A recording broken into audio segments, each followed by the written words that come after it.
Hi guys, welcome to week 29 of my pregnancy. I'm 29 weeks on the dot today, and I have a lot to talk about. I think maybe it's because this is my first full week, full pregnancy week being home, and I'm paying a lot more attention to my body now and writing things down, so I'll try to get through this quickly. Last week Friday I had my midwife appointment, and she told me the results of my glucose, which were completely normal, so I'm really happy about that.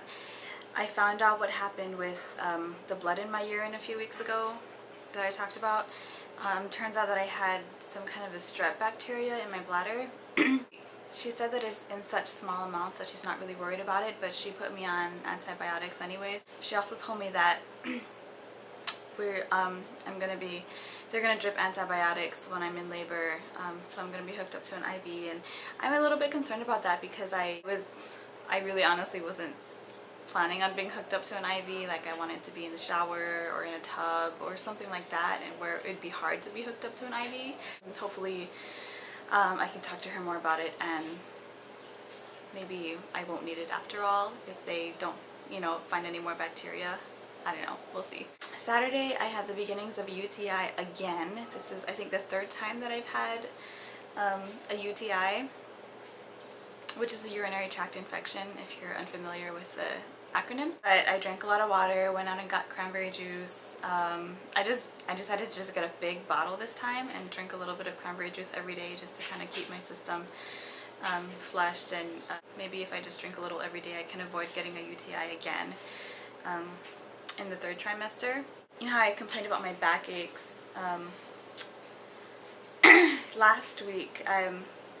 They continued up until Saturday and then they stopped, so it's kind of nice. And I also bought a heating, one of those like big long bean bag things that have, you microwave them and you can, like, it's a warm compress and you can put it on achy parts of your body. Like, since I got it I haven't really had to use it on my back, so I don't know, maybe it kind of scared my back into behaving. I've been feeling a lot more breathless lately. It depends on the position that the baby's in. It feels like I'm wearing a backpack backwards, and it's full of books, and whenever I try to bend over or even just like slouch slightly, it's like the books are cutting into my ribs. That's the kind of feeling if you're not pregnant, or if you're just newly pregnant. That's kind of like what it feels like for me. So you'll have that to look forward to. I was feeling kind of stretched out, but I haven't had any stretch marks or itchy belly, and I think maybe what's been helping is this product right here. I bought it a while ago. It's St. Ives Oatmeal and Shea Butter body wash. It's a really rich body wash. I feel like moisturized, and Hawaii is humid, so I don't usually put on a lot of lotion, maybe just like hand lotion and like something on my feet. But I don't usually really need lotion, and I have oily skin to begin with, so I don't like putting any thick creams or anything like on my belly because it just feels gross. But this feels good. Like, I use it, I feel moisturized, I rinse it off, and I feel great. And it says it soothes dry, itchy skin. I actually bought this because once I was really super itchy. Like, one night all of a sudden my belly got super itchy, and I don't think I talked about this before. The next day I went on and I found this and I bought it, and I haven't had itchy belly since. So it may be worth looking into for you guys, and it's pretty reasonable. I think it was like $3 for this bottle. Let's see, I wrote down everything so that I don't have a pregnancy brain episode like I did last week. I'm going to the bathroom a lot, but I've also been upping my fluid intake, so that's probably why. I tried to cut my toenails a few days ago because they were getting like hideously long and it was impossible. I couldn't do it. I was like moaning and groaning and like just complaining because I was getting that belly baby cutting into ribs feeling, and just it wasn't happening. So My husband cut my toenails for me, which is really sweet of him, but I had a hard time trusting him with, you know, my toenails because, you know, it's delicate. So, but he did a really good job, and now I have nice short toenails. I've been feeling really warm lately. Like, it's winter, so it's cooler than it normally is. And the mornings have been really cold, and it's been kind of windy lately too, but I still feel really warm. My husband's like freezing, and I'm like, oh, it's so hot. Let's see, my appetite has gone up some more, I think. Yesterday I ate all day, like all day, and not once during the whole day did I feel full. My toothache came back. I know I talked about it. If you watched me in my earlier videos, I talked about a toothache that I got, and it's been coming and going over the last, you know, like 4 months.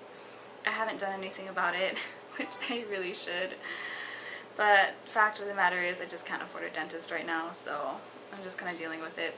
Let's see, I have a headache right now, but it's not that bad and I'm used to them. And I wanted to talk about a couple of books. I was going to talk about them last week, but I ran out of time, and I'm running out of time again. This is the No Cry Sleep Solution.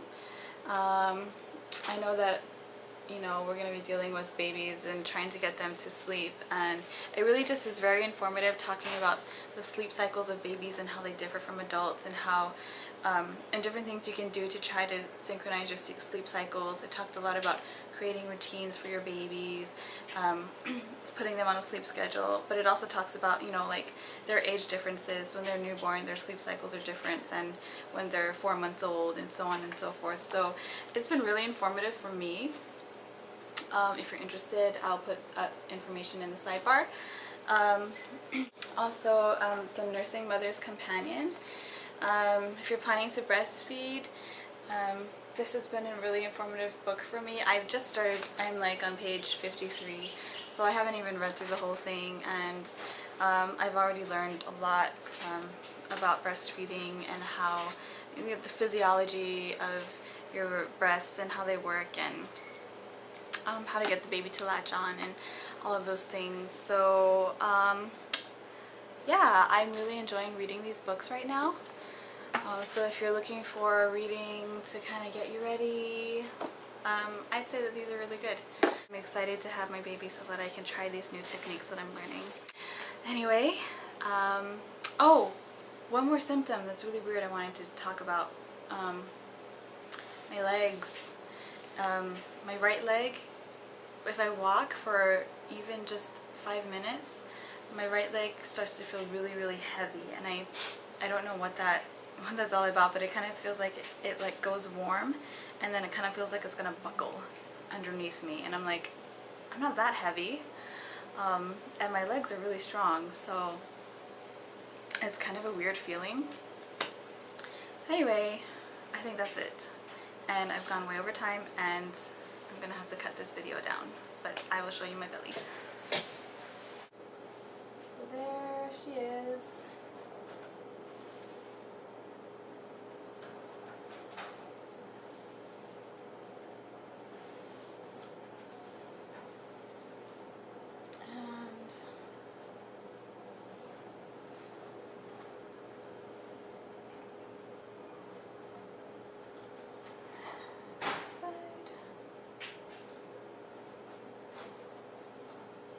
And other side. Okay guys, I'm out of time, so yeah, talk to y'all later. Hope you guys are doing good. Thanks to my new subscribers and for all of your comments, and I'll see you all next week. Bye.